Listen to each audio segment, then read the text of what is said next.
En una entrevista que pueden ustedes encontrar en YouTube, en la que el director de cine norteamericano Oliver Stone entrevista a Vladimir Putin, en uno de los fragmentos de una entrevista de 4 horas editada, le pregunta por la homosexualidad y le pregunta por cómo es posible que en Rusia no se pueda difundir la ideología de género en las escuelas y no se pueda hacer proselitismo homosexual. Y la respuesta que le da Putin es absolutamente ejemplar. En Rusia no se persigue, no se encarcela, no se discrimina a ningún adulto por ser homosexual. Hay actores, hay artistas, hay deportistas que son homosexuales y nadie los persigue ni los discrimina. Pero no vamos a tolerar que adoctrinen a los niños en una ideología que es contraria a la familia.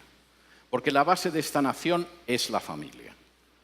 Si el niño se convierte en adulto al llegar a los 18 años y decide ser homosexual, es una decisión suya. Pero no vamos a tolerar que la familia la destruyan desde abajo, haciendo proselitismos con niños que no tienen el criterio suficiente para decidir en un sentido o en otro. Yo puedo estar muy poco de acuerdo en muchas cosas con Putin, pero ahí le doy toda la razón.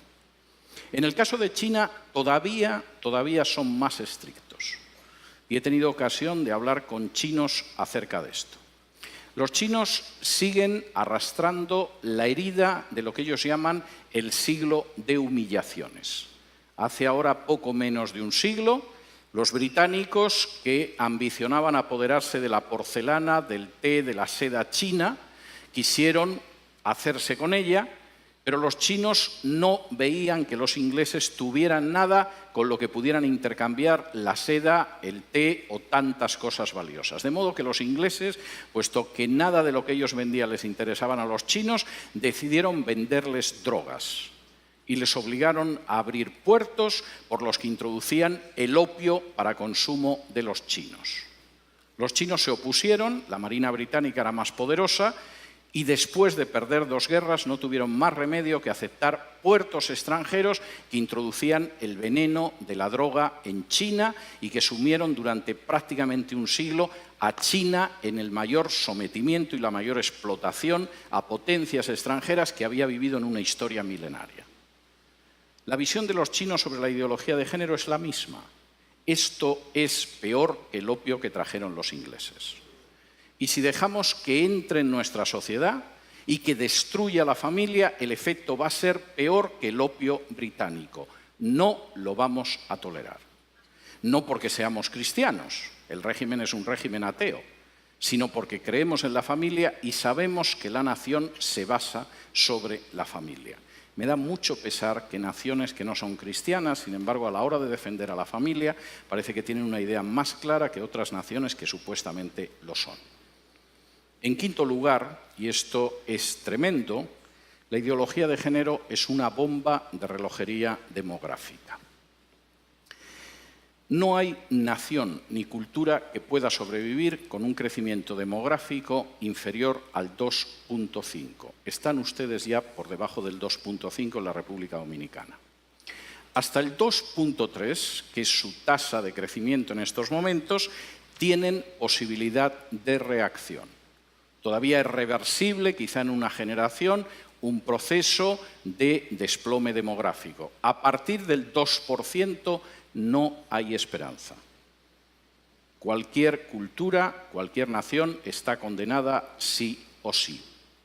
La ideología de género va a conseguir que Europa, la Europa que yo he conocido, desaparezca en una generación, quizá en menos.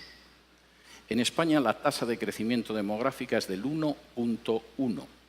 Es normal, hemos matado más de 1 millón de criaturas en el vientre de sus madres, siguiendo la supuesta salud sexual y reproductiva. La tasa de crecimiento de los musulmanes en España es del 8,1. Como ven, el futuro que le espera a la cultura española y a la nación española no es ideal. Reduzcan ustedes su tasa de crecimiento. Bajen del 2,3 en el que están ahora a un punto de crecimiento demográfico donde se condenen a sí mismos como país y como cultura. y después solo falta que puedan entrar en masa inmigrantes de otro país sin ningún tipo de control y la República Dominicana que ustedes conocen habrá desaparecido antes de un cuarto de siglo. Denle las gracias a la ideología de género en ese sentido. Finalmente, y esto me parece muy importante, la ideología de género es un ataque directo contra la soberanía nacional. Finalmente, no es algo que deciden los políticos de este país. Los políticos de este país, en muchos casos, ignoran qué es la ideología de género, como los políticos de otro país.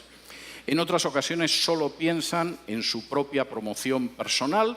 Un político sin apenas importancia puede acabar siendo ministra de la Mujer o ministro o secretario general de políticas de igualdad o cosas de este tipo. Les han asegurado la vida para los próximos 30 o 40 años engañando a la población. El problema es que eso significa el final de su soberanía y de su independencia nacional. La ideología de género se está imponiendo en países donde para poder recibir ayuda de instituciones internacionales, préstamos, renovación de créditos, se exige y se presiona a esos países para que admitan en su derecho interno la ideología de género. Y he tenido la posibilidad de hablar con dirigentes de países de Hispanoamérica y no de Hispanoamérica que tenían que confesar las angustiosas presiones que habían recibido de organizaciones ligadas a Naciones Unidas o al Departamento de Estado de Estados Unidos para admitir la ideología de género en su seno o enfrentarse con una situación difícil desde una perspectiva económica. No existe ningún derecho que permita, legitime o tolere que una instancia exterior del tipo que sea imponga a una nación la ideología que tiene que tener. Por muy pequeña que pueda ser esa nación, por muy reducido que sea su peso en el concierto internacional, por muy joven incluso que pueda ser en términos históricos, no existe organización internacional, fundación privada o país extranjero que tenga derecho a imponerle la ideología de género. Y eso es algo que ustedes tienen que tener claro.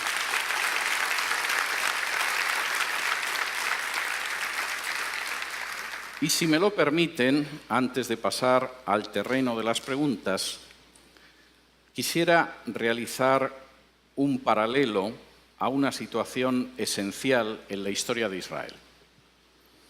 Cuando de pronto, después de recibir las normas que podían permitir que Israel viviera como una nación ejemplar, como una luz para las naciones, como una verdaderamente nación próspera, las palabras que aparecen en la Escritura es: delante de vosotros he colocado el camino de la vida y de la muerte.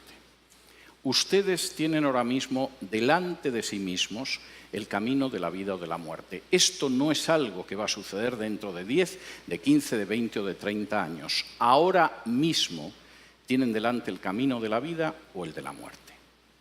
Tienen delante un camino de vida en el cual puedan construir esta nación sobre la base de familias equilibradas, armoniosas y fuertes, donde puedan educar a sus hijos en la verdad y en el temor de Dios, donde puedan hacer que salgan buenos ciudadanos de sus familias, donde puedan conservar la independencia y la soberanía nacional y donde conserven la libertad y el derecho a decidir la educación. Y ese es un camino de vida para este país, como para cualquiera. O tienen delante el camino de muerte, el camino en el que van a ver cómo su soberanía nacional desaparece, cómo se destruye la familia natural, cómo se acaba con el sistema educativo, cómo se levanta un sistema de mordaza totalitaria sobre los ciudadanos de este país, cómo se tritura el principio de igualdad bajo la ley, cómo su demografía desaparece y cómo al final se encuentran condenados como cultura o como nación. Delante de ustedes ahora mismo hay un camino de vida y hay un camino de muerte encarnado en la ideología de género. Ustedes son los que tienen que decidir. Muchas gracias.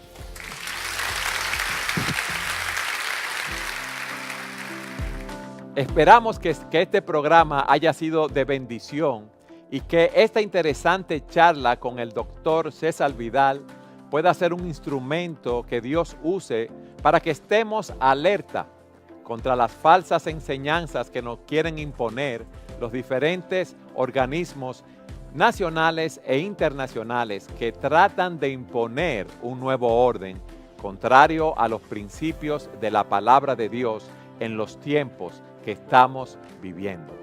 Gracias por habernos acompañado en su programa Entendiendo los Tiempos.